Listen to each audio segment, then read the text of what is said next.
For the gala muna ang person for today's video.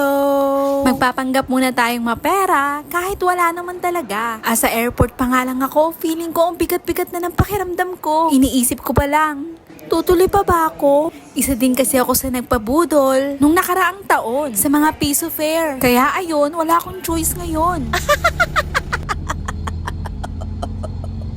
Hayaan mo na, memories din to. Sa bawat travel, maraming lagas, pero mas maraming enjoyment ang ating mararanasan. Sabi nga nila, enjoy life. Dahil sa ating pagtanda, di na natin to magagawa. Hay nako, ang dami kong dada.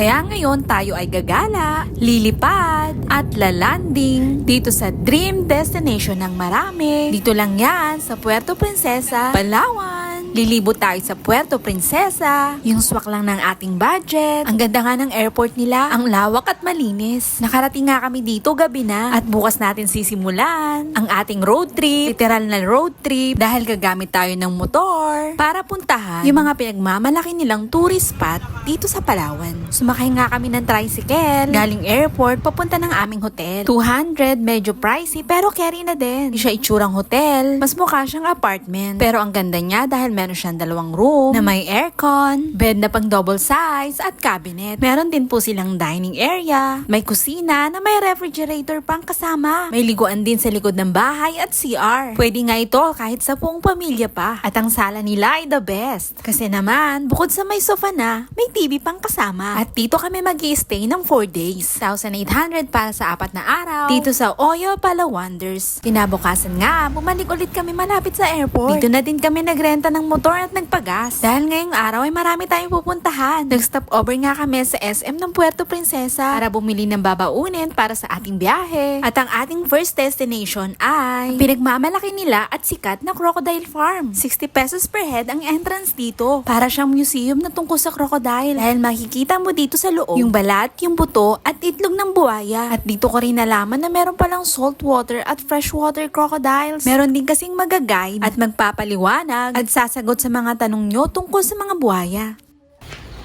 So you will see here inside the hatchling house, Iba't ibang klaseng buhaya din ang makikita dito. At ang dami nga nila Pero hindi naman nakakatakot dahil may mga harang yung mga kulungan. At meron ding mga malalaki Mula sa amin mataas naman kaya hindi naman siguro kami aabuti nito. Yung mga ibang crocodile dito ay mga rescue. Yung mga nahuli sa ibang lugar at dito dinala. Para maalagaan kasi kawawa din sila. lifespan nila, almost same din po. Same lang saan. Napakalawak ng lugar at hindi lang crocodile lang meron dito. May mga ibang hayop ka ring makikita dito.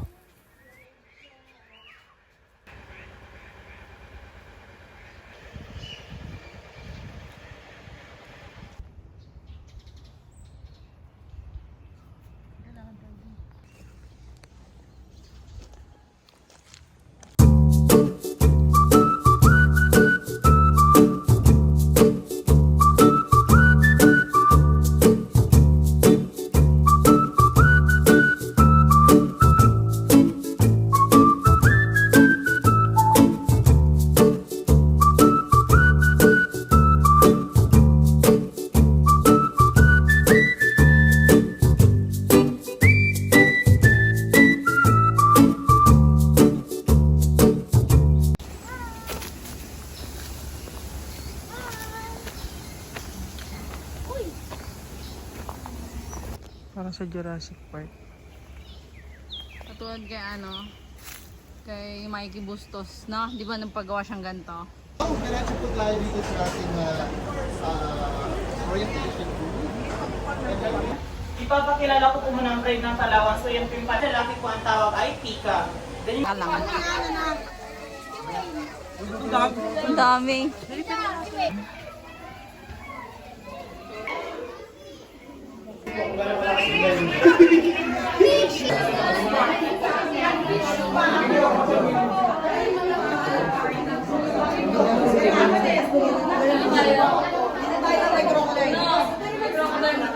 So,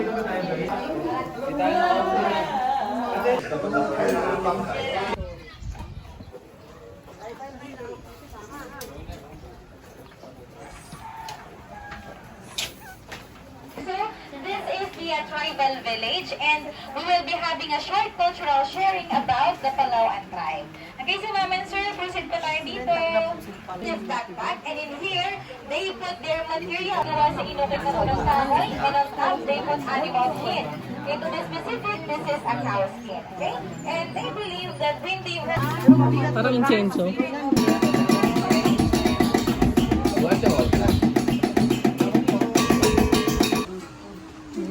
Sa loob na fossilize na siya. Alright,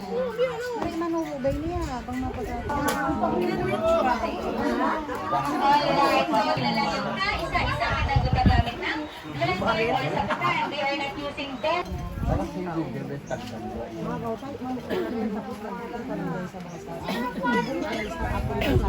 Okay, so meron po silang ginamit na tatlong materials para makapagpa-apoy. Una, meron silang metal. Ay, pangalawa naman ay flintstone or buhay na bato na nakukuha po nila sa tabing ilog. And then, native cotton po nila na kung tawagin ay luglog. Sa tabi, doon po sa kanila ma'am sa lugar po nila. Hanggang 5 gabi. Naniniwala din po sila na yung smoke po ng salin na to ay nakapagpapatanggal ng mga bad spirit o tsaka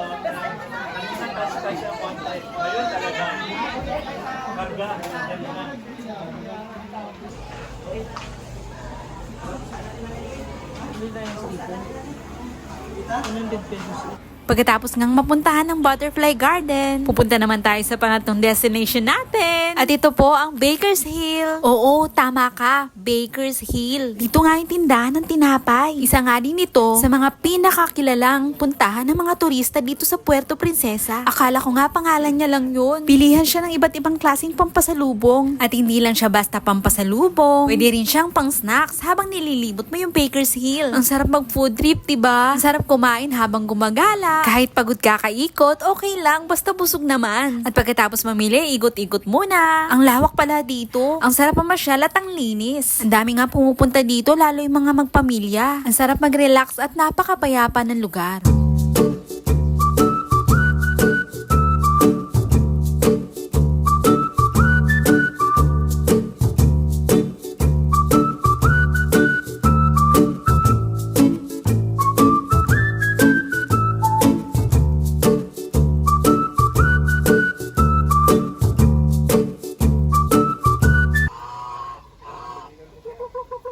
Uhaw yan?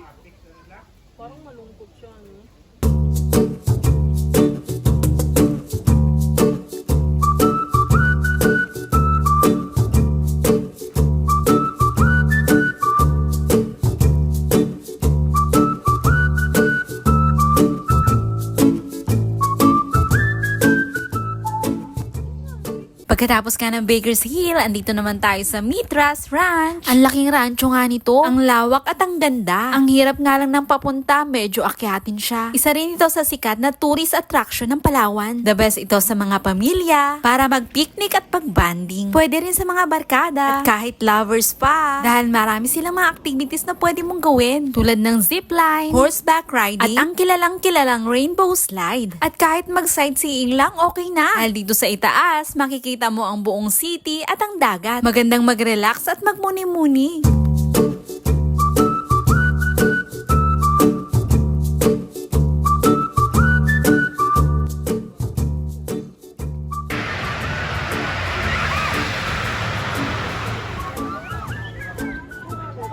Magandang araw! Panibagong gala na naman sa araw na ito.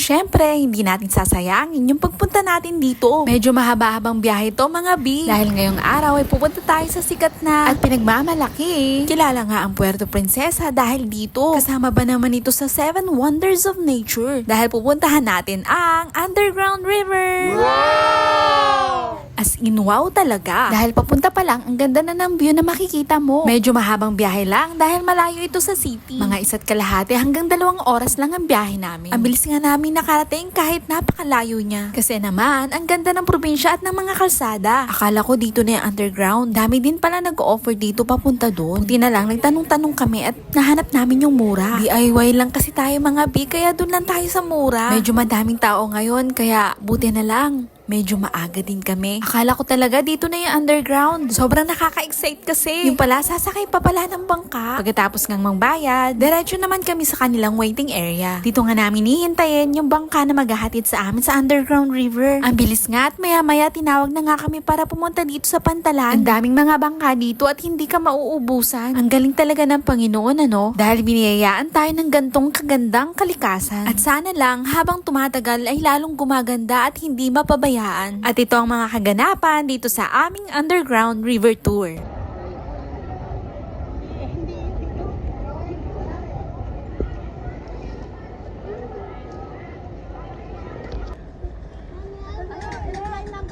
Andyan po siya.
Dalawa ka, ako dito kayo.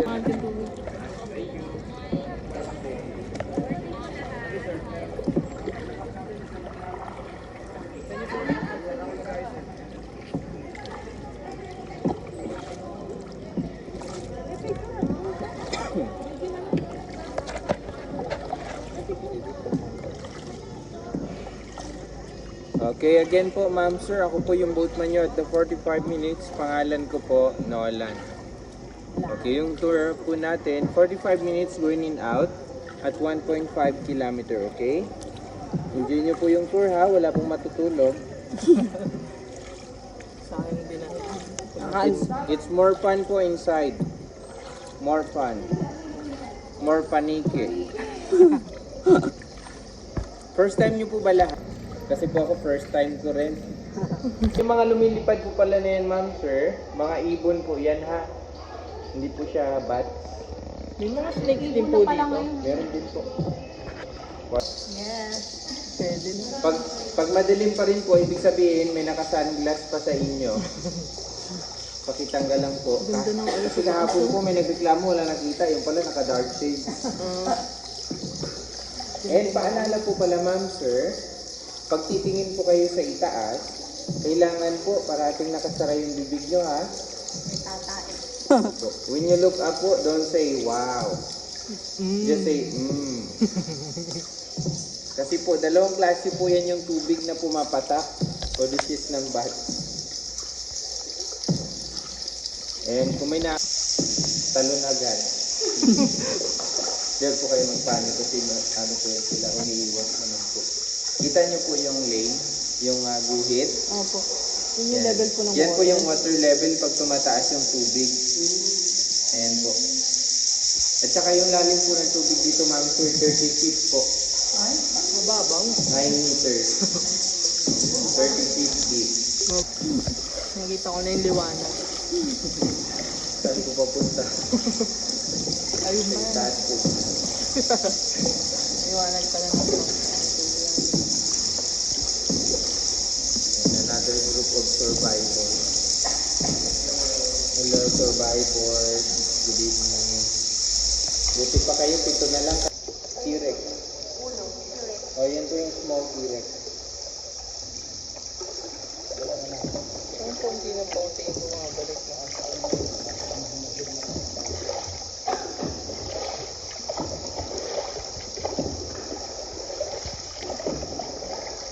Na po sila. Stalagmit. Hindi, yan na po yung column formation. Yan, column. Ganda ng huli ng Okay, good morning everyone. And wake up. The night is over. Okay, thank God. We made it. Nagalo po yung tubig tabang at saka alat.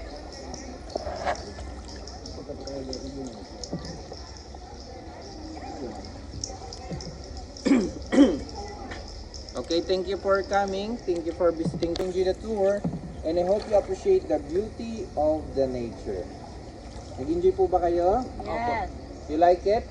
Yes. Okay, again, I'm your boatman. My name is Lunod ng mababaw tapos naka-live vest. Ang pangit kong tignan. At dito nagtatapos ang ating tour dito sa Underground River. Siyempre, hindi natin pwedeng kalimutan yung picture para remembrance natin dito. Habang biyahe na naman, pabalik. Dahil dyan, gutom kami. Buti na lang, napuntahan namin yung isang buffet restaurant dito sa may Pantalan. Dahil sa halagang 300 pesos, makakain mo na lahat ng gusto mo. Pagkatapos ngang mabusog, uwi na tayo. Nakakapagod man ang mahabang biyahe. Pero kung gantong view ang sasalubong sa'yo, sulit na sulit ang pagod mo. Samahan pa ng magandang daan, tsak makakabalik tayo kagad sa ating pinanggalingan.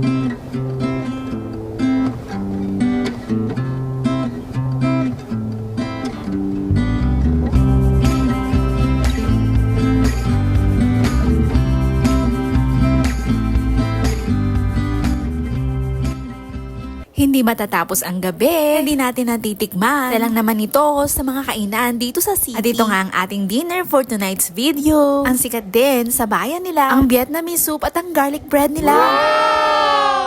Pagkatapos kumain, libot-libot, dahil hindi pa tayo tapos. Pupunta naman tayo sa kanilang Baywalk. Kung may Baywalk sa Manila, hindi magpapatalo ang Palawan dahil meron din sila dito. At dito din, walang bayad ang parking. Dito nga, masarap mag-biking at magpalipas ng gabi dahil maaaliw ka sa mga tao at sa mga food trip na makikita mo. Ang dami din kasing makakainan dito. Dito din, makakabili ka ng mga souvenirs ng Palawan. Kaya enjoy muna tayo.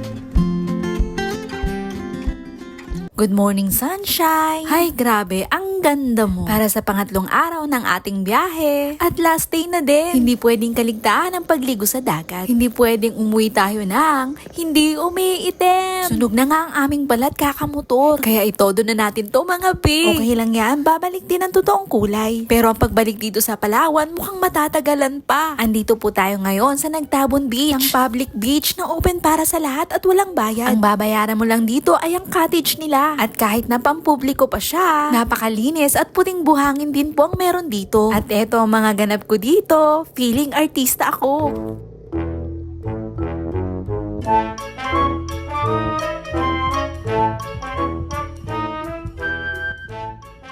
Napakaganda ng Palawan. Peaceful, nakaka-relax, nakakawala ng mga problema natin sa buhay, nakakawala ng pagod, kahit nakakapagod. Yung gantong nature, the best feeling talaga.